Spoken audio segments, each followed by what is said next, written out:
Меня зовут Ерхамов Ильнур, и мы вам рассказываем о важных событиях для татар России.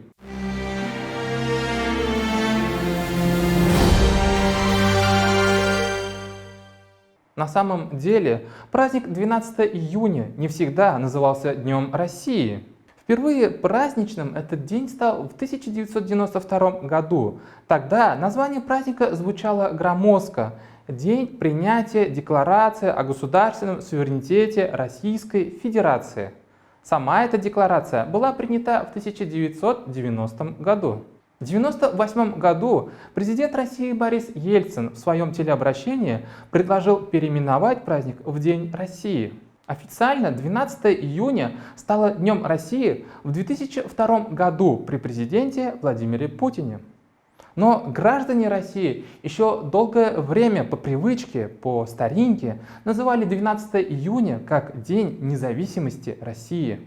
В 1991 году так считали 65% опрошенных россиян, а, например, к 2016 году такое понимание праздника сохранили лишь 29% граждан. Догадываемся, что число так думающих россиян к 2020 году стало еще меньше. За праздником 12 июня стоит конкретное политическое событие. Россия приобретает независимость, суверенитет. Но от чего и от кого суверенитет? А что делал Татарстан, когда Россия приобретала независимость? Давайте будем откровенны и признаемся честно, что сегодня праздновать какие-то политические события и делать в честь этого выходной день – дело непростое. Политика – это искусство совершать возможное в условиях ограниченных ресурсов. Отсюда и следствие – политическая конкуренция, политические конфликты и политические интриги. В тяжелых случаях все вообще может в войну превратиться. Многие эксперты, нынешние политики и непосредственные участники событий 90-го года считают и уверены, что именно документ «Декларация о суверенитете России» и поставил крест на Советском Союзе, разрушил это государство. Дело в том, что более 30 лет тому назад жители Советского Союза были свидетелями политического конфликта между первым и последним президентом СССР Михаилом Горбачевым и главой Верховного Совета РСФСР Борисом Ельциным. Верховный Совет – это так раньше парламент в России назывался. То есть между властями СССР и властями России разгорелся прямой конфликт. Какие публичные политические требования Борис Ельцин предъявлял к властям Советского Союза? Вся собственность РСФСР должна принадлежать России. На территории РСФСР Конституция России главнее Конституции Советского Союза. В это же время в стране и в Республике Россия полный экономический кризис. Руководство РСФСР заявляет о несправедливом перераспределении нефтяных долларов. Таким образом, фактически, Ельцин обвиняет руководство Советского Союза в том, что все блага достаются другим 14 союзным республикам. Татарская автономная республика, пребывая в составе РСФСР, тоже хотела пересмотра своего статуса. Руководители ТАССР на протяжении 70 лет настаивали на пересмотре своего статуса. Им не нравился статус автономии. Республика в лице своих лидеров уже в те годы поднимала перед центром вопрос о повышении статуса автономии, уравнивании их с союзными республиками, к примеру, в выступлениях Мирсаида Султангалиева, нарком нации РСФСР в начале 20-х годов. Татарская республика хотела встать в один ряд с такими республиками, как Узбекистан, Казахстан, Украина. Руководители ТАССР свои намерения, так же как и власти РСФСР, объясняли несправедливым распределением благ и ресурсов в Большом Советском Союзе. Вы представляете, если Большая Россия жаловалась, что обижена и недополучает все необходимое от союзной бюрократии и Михаила Горбачева, то какими были масштабы дефицита товаров, услуг и благ в небольшом Татарстане того периода? К 1980 годам объем промышленной и сельскохозяйственной продукции, произведенной в расчете на одного татарстанца, на треть превышал аналогичный показатель по СССР. Однако, производя столько же, сколько 3 прибалтийские республики вместе, Татарстан имел бюджет меньший, чем каждая из них в отдельности. Было очевидно, что учащенная автономия существенно сдерживала возможности для дальнейшего социально-экономического развития республики. Удивительно, конечно, но в 90-м году находились некоторые политики, руководители Советского Союза, которые были уверены, что принятие декларации о суверенитете России – это еще не выход России из состава Советского Союза, это еще не развал советского государства. Однако большинство политиков и населения страны понятие суверенитет восприняло именно как независимость. Заметим, что первыми декларацию о суверенитете приняли республики Прибалтики, затем 26 мая 1990 года Грузия. То есть Россия не начала первой, но Россия была последним бастионом на пути развала Советского Союза. Союзная бюрократия и Горбачев, чтобы остудить пыл Ельцина, решили, что раз Россия попросилась на выход из состава Советского Союза, то значит нужно дать возможность принять суверенитет республикам внутри самой России. Но было одно условие для таких республик. Они, выходя из состава России, должны были поучаствовать в переучреждении Советского Союза. Республики России практически приравнивались к самой России. В числе первых таких республик, желающих повысить свой статус, был Татарстан. Но первым декларацию о суверенитете на самом деле приняла Карелия 9 августа. Татарстан же принял документ 30 августа 1990 года. В общем, политические интриги бюрократии Советского Союза привели к росту сепаратизма внутри самой России, которая, как считает, например, Михаил Горбачев, вела себя внутри России как та еще республика-сепаратист. Союз – это драма моя, как и я думаю, драму нашего всего Содружества Союза.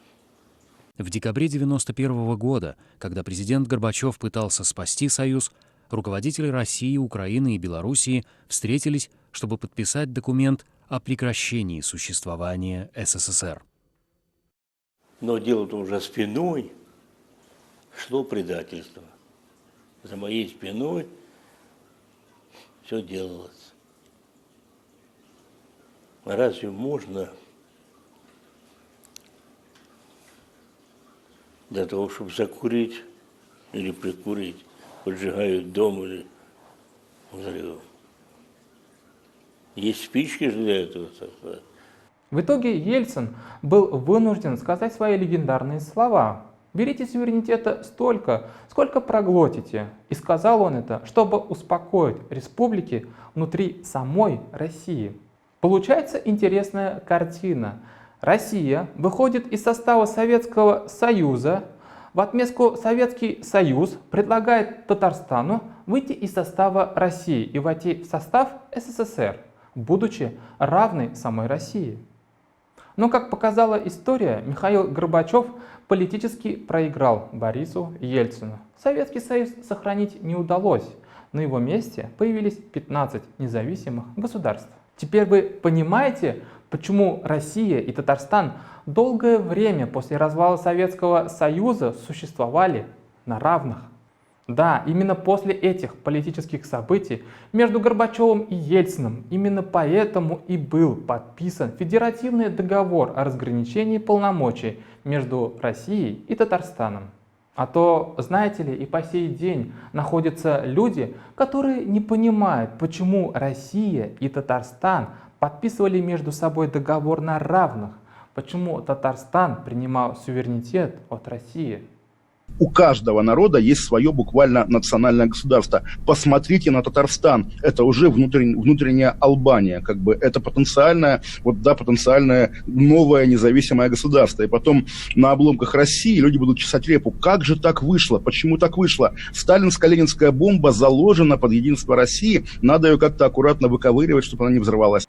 Но сегодня совсем другие времена. Федеративный договор между Россией и Татарстаном не продлен. В то же время Татарстан один из ведущих регионов России, но у Татарстана есть свое отношение к событиям 30-летней давности, которые произошли 12 июля, с Днем России.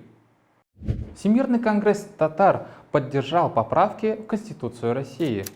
10 июля на сайте Всемирного конгресса татар было опубликовано заявление об одобрении изменений в Конституцию России. Татарская общественность и многочисленные татары-комментаторы в соцсетях взволнованы и обескуражены подобным заявлением Всемирного конгресса татар.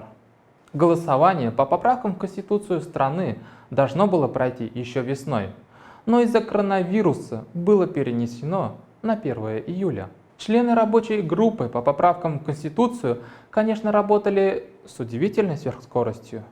Таким невиденным темпом еще был впечатлен председатель Госсовета Фарид Мухаммедшин, который также был в этой рабочей комиссии. А Фарид Хайрулович знает, о чем говорит, ведь он вместе с президентом Татарстана Минтимером Шаймиевым участвовал в подготовке Конституции 1993 года. Кстати, Фарида Хайруловича еще впечатлили всякие артисты, музыканты, спортсмены и казаки, которые входили в рабочую группу и которым было доверено вносить поправки в основной закон России. А помните, каким образом Госсовет Татарстана 12 марта этого года одобрил поправки в Конституцию России? Не забудем важный нюанс. Нынешнее положение с родными языками очень взволновало государственного советника Минтимера Шаймиева. Им была поднята проблема с преподаванием татарского языка в школах республики. Минтимер Шарипович указал на ряд моментов, когда преподавание татарского языка осложнялось нерасторопностью федеральных министерств. Однажды я уже говорил, когда один и тот же учебник на русском языке и на татарском, абсолютно одинаковые учебники. Не поверите, на русском языке перевод этого учебника или разработка от сходов на финише называется учебником. На татарском языке этот же учебник точь-в-точь выходит на финиш как учебное пособие. Министру я тогда сказал, Ольга Васильевна, значит, я говорю, вот вы видели когда-нибудь в истории, она опытный человек, значит, который работал до сих пор. Это же, я говорю, прямая дискриминация. Прямая дискриминация. Я говорю, тогда у вас есть другие татары. Депутаты татарстанского парламента направили обращение к Владимиру Путину, чтобы он под свой контроль взял разработку нормативных актов по развитию и сохранению национальных языков. То есть мы же явно видим, что поправки в Конституцию России вызывают вопросы не только у простых людей, но и у руководителей Татарстана. Мы не питаем никаких иллюзий относительно нынешних возможностей и ресурсов Всемирного конгресса татар. Тем не менее, накануне голосования по поправкам в Конституцию, перед заявлением о своей поддержке этих самых поправок, неужели нельзя было инициировать хотя бы публичную дискуссию? Мы уверены, что у Всемирного конгресса татар есть и ресурсы, и возможности объяснить, что же на самом деле значат для татар эти самые поправки в Конституцию. Но такой активности нет. Как, впрочем, нет и онлайн-мероприятий, онлайн-сабантуев и онлайн-круглых столов по проблемам татарского народа и языка. У татар есть обоснованное опасение относительно своего будущего, которое в том числе зависит и от основного закона России. Очевидно, что татарам нужна гарантия сохранения своей национальной идентичности и родного языка. В заявлении Конгресса говорится, что сегодня важно сохранить общие ценности с многонациональной Россией. Не спорим. А еще важно сохранить традиции, единство, расширять гарантии, стабильность и так далее. А где важный посыл Минтимера Шаймиева о необходимости сохранения родных языков? Да, мы с участием по поручению президента на самом высоком уровне и руководителей правительства Российской Федерации готовы рассматривать все накопившиеся проблемы, что в национальных республиках по изучению, сохранению родных языков, и что не доделывает, у нас есть материал, доказательная база, и что нужно делать во благо, как говорится, успешного развития нашей страны. Да, в поправках Конституции говорится о необходимости сохранения уникального культурного наследия народов России. Это же говорится и в заявлении Всемирного конгресса татар. Но родной язык татар — это не культурное наследие татарского народа. Язык — это не наследие, потому что еще не все татары позабыли татарский язык, чтобы его называть наследием. Наследием может быть какое-нибудь здание, достопримечательность, но не язык народа. Заявление Всемирного конгресса татар завершается словами: «Нам жить по Конституции и нам ее редактировать». Уважаемые зрители и подписчики, напишите в комментариях, есть ли у вас ощущение, что 1 июля вам предстоит отредактировать Конституцию России. Сегодня татарский мир задыхается от отсутствия глубокого осмысления, что на самом деле происходит с татарами России и с их языком. К нашему сожалению, в татарском мире различного рода институции не предлагают татарам именно татарский взгляд на различные политические события, на процессы, происходящие в обществе и в культуре. Сегодня обычным татарам тяжело разобраться, что вообще происходит в глобальном мире. Складывается ощущение, что у татар нет своей национальной, политической, философской и интеллектуальной традиции. Мы можем наблюдать, что татары практически по всему миру очень живо обсуждают сериал «Зулейха открывает глаза», обсуждают это произведение как культурный феномен. А история с Владимиром Мединским и его исторические книги тоже не оставляют безразличными татар. А сколько татар-комментаторов в соцсетях каждый день готовы отстаивать историю своего народа и защищать ее от искажений и мифов. И вот в Казани собирается экспертный клуб татар-интеллектуалов. На первое заседание ставится вопрос, а чем, собственно говоря, сегодня татары являются? Это нация, постнация, а как же собственное татарское определение миллят? А может, татары лишь этнос? А как понимали татарский народ в советское время? А чем, например, татары Сибири отличаются сегодня от татар Татарстана? И здесь эксперты клуба не имеют в виду исторические представления о казанских татарах, скажем, 15-16 веков, и сибирских татар этого же периода. Нет, ставится вопрос о современных татарах, о вариациях их географических общностей. Кто они? Нас интересует не вся история татар, а по большей части последнего 100 лет. Потому что нас очень интересует национальный период. В том числе и потому, что вот мы сейчас отмечаем уже столетие Татарстана, но, как мы видели, особо глобальных идей не появилось по этому поводу. То есть довольно пустынно в интеллектуальном плане. И вот мы отчасти хотели это преодолеть. Татарские интеллектуалы ставят своей задачей определить образ будущего татарского народа. Да, в России давно предпринимаются попытки определить образ будущего страны. Но и татарам тоже нужны эти контуры, чертежи, видение возможных сценариев будущего татарского народа. Сложно переоценить необходимость концептуального разговора в видении исторического развития татар и будущего. Поэтому, собственно говоря, замысел нашей серии семинаров, он не столько может быть зациклен на исторической составляющей, то есть это не только научно-методологический семинар, посвященный аспектам истории татарского народа, но важный фокус и цель наших семинаров будет в том, чтобы заглянуть в будущее, в том смысле, чтобы определить какие-то варианты, сценарии и концептуальное видение того, как татарский народ мог бы развиваться в дальнейшем. Что будет после, как будет выглядеть следующее столетие Татарстана или татарского народа. Татарские интеллектуалы ставят задачу перед собой ответить на вопрос, что же такое быть татарином в 21 веке. Следите за нашими выпусками. Рано или поздно вы получите ответ на этот вопрос.